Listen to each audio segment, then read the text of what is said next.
Epístola aos Romanos, capítulo de número 3 e versículo 23.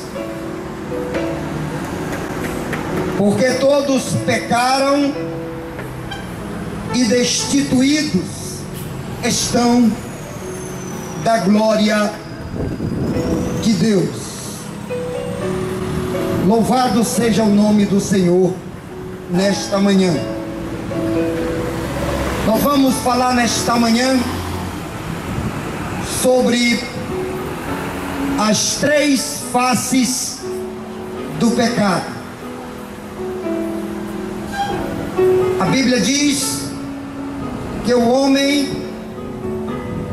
necessita de salvação por ter rompido a comunhão com Deus. A Bíblia nos ensina que Jesus Cristo, ele morreu na cruz do Calvário, derramou o seu sangue como uma nova aliança para a remissão de nossos pecados. Glória a Deus. E nós vamos falar sobre as três faces do pecado nesta manhã: o desejo, a consumação e a morte. As três faces do pecado.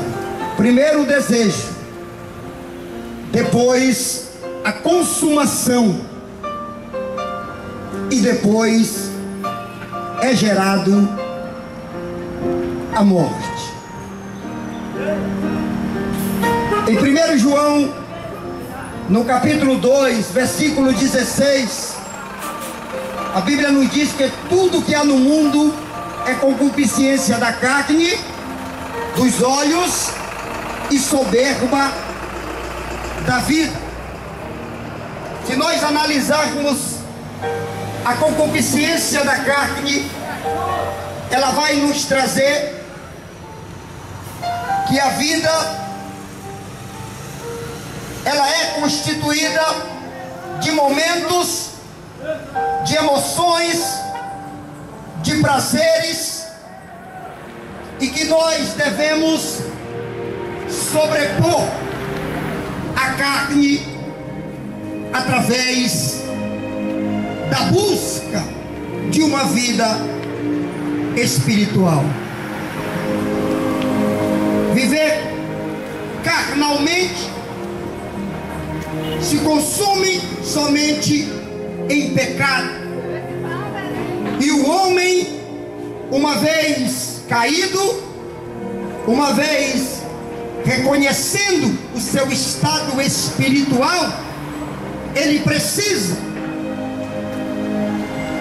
deixar o espírito sobrepor sobre a sua carne. A concupiscência da carne, o desejo carnal, que não deixa o homem pensar em uma vida espiritual, só pensa em satisfazer os deleites carnais.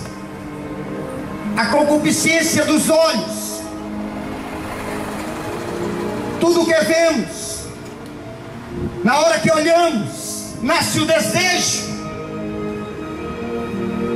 e a carne reina sobrepondo o nosso espírito.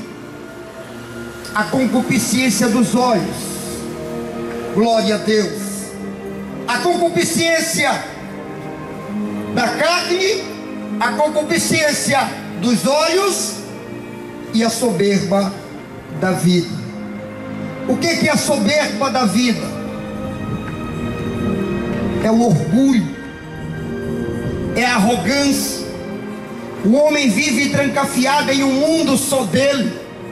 O homem vive solitário, achando que ele é o dono da situação, achando que por ele ter conquistado muitas coisas na sua vida, ele está bem. Porque muitas pessoas só estão bem quando elas estão abastecidas de bens materiais. Muitas pessoas estão vivendo no ego, uma vida de orgulho, de arrogância, nadando no pecado, não deixando seu espírito sobressair para buscar uma comunhão perfeita com Deus. Louvado seja o nome do Senhor nesta noite.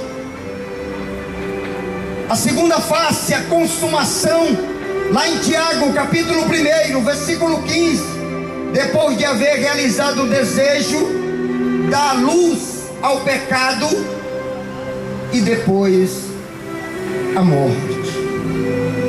Depois que o homem deseja, a Bíblia diz que há uma consumação, ou seja, uma realização. Há um engano da vida carnal. Desejou, consumou, e depois que é consumado o pecado, a Bíblia diz que o homem morre.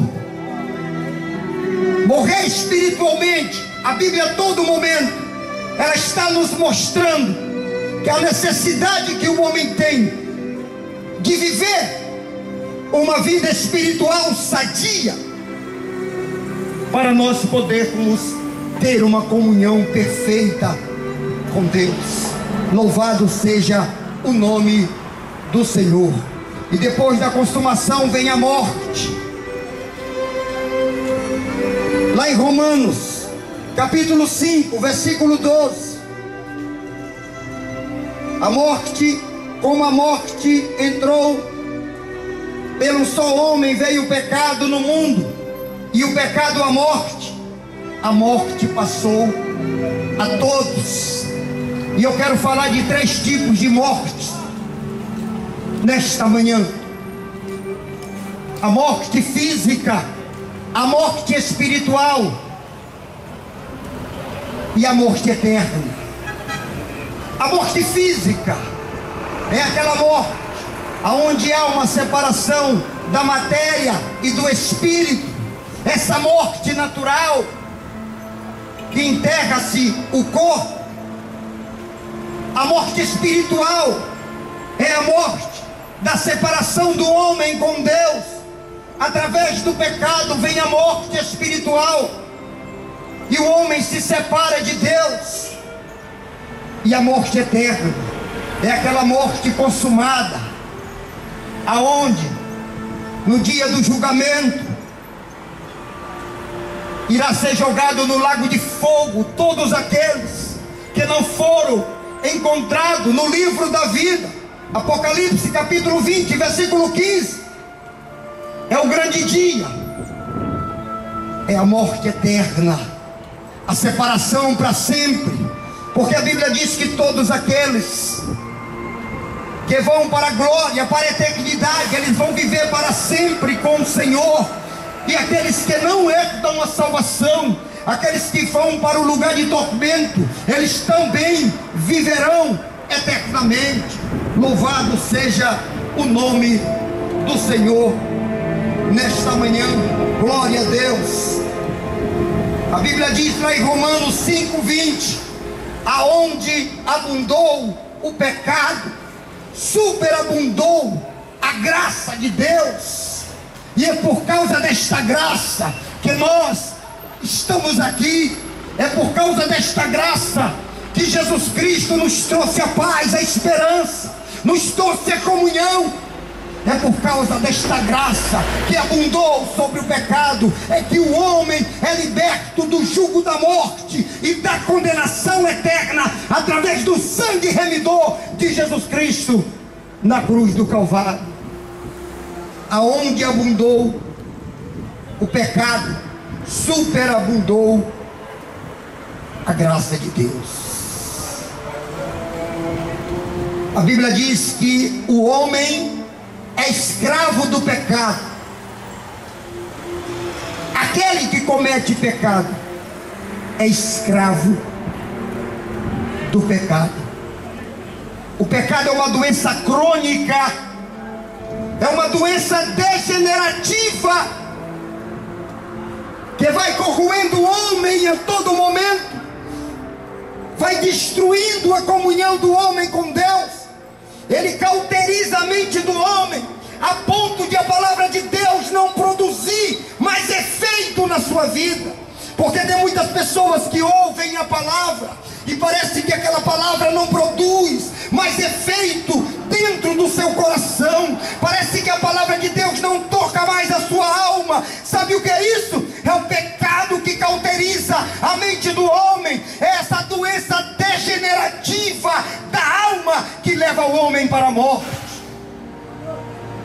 Glória a Deus.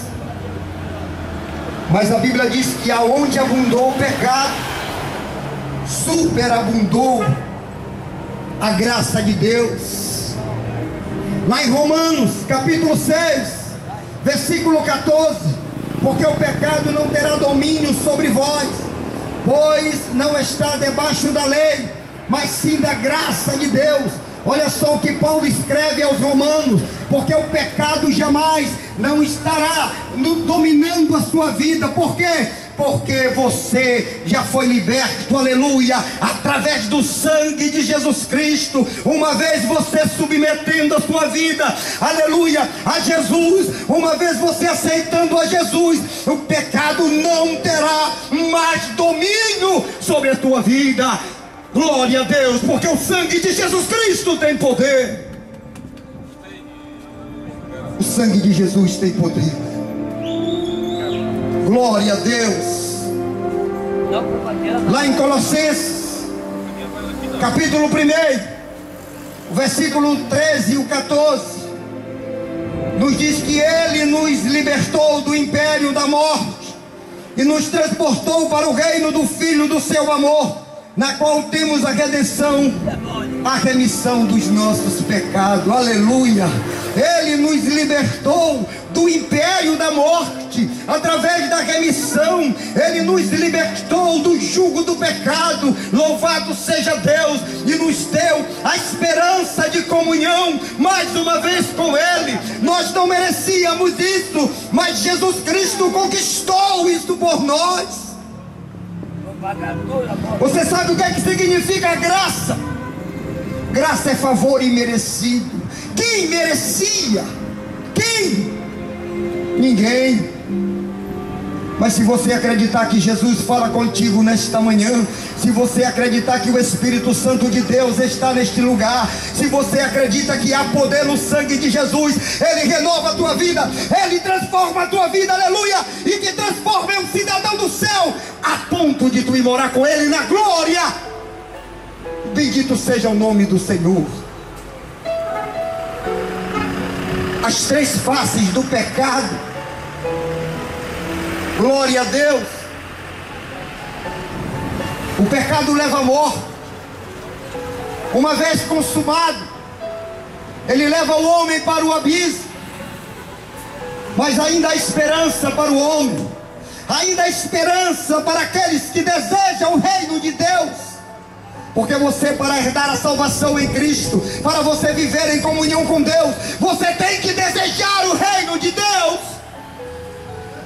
Você tem que deixar o Espírito Santo produzir o efeito do arrependimento na tua vida. Muita gente está dizendo assim: mas os meus pecados são muitos, eu fiz tanta coisa errada. Talvez para mim não tenha mais jeito. Eu tenho uma palavra para você. A Bíblia diz que Deus não leva em conta o tempo da nossa ignorância e anuncia a todos que se arrependam. Que tempo de ignorância é essa? Foi o tempo que você não conheceu a palavra. Mas agora você conhecendo a palavra, você não se torna mais ignorante. Você se torna um sabedor da verdade eterna, aleluia. E os meus pecados, pregador, aleluia, a Bíblia diz que quando o homem aceita Jesus, os seus pecados são jogados no mar do esquecimento. Oh, que glória! Que glória! Ele jogou meus pecados no mar do esquecimento. Eu louvo a Deus por isso. Glória a Deus. Ele quer jogar os teus também. Você precisa entender o mistério da salvação. Você precisa viver Jesus na sua vida. Você precisa provar de algo que você nunca provou, viver o que você nunca viveu, deixar o Espírito de Deus gerar frutos de vida eterna dentro da tua alma.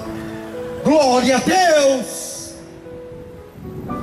porque Ele nos deu esta oportunidade. O pecado gera morte e o sangue de Jesus Cristo gera vida. O pecado mata e Jesus dá a vida. O pecado separa para sempre o homem de Deus, mas Jesus, Ele une para sempre o homem com Deus. Você precisa acreditar nas verdades espirituais. Você precisa deixar todos os embaraços da tua vida, tudo aquilo que te atrapalha a chegar à presença de Deus e viver uma comunhão perfeita com Ele. Bendito seja o nome do Senhor.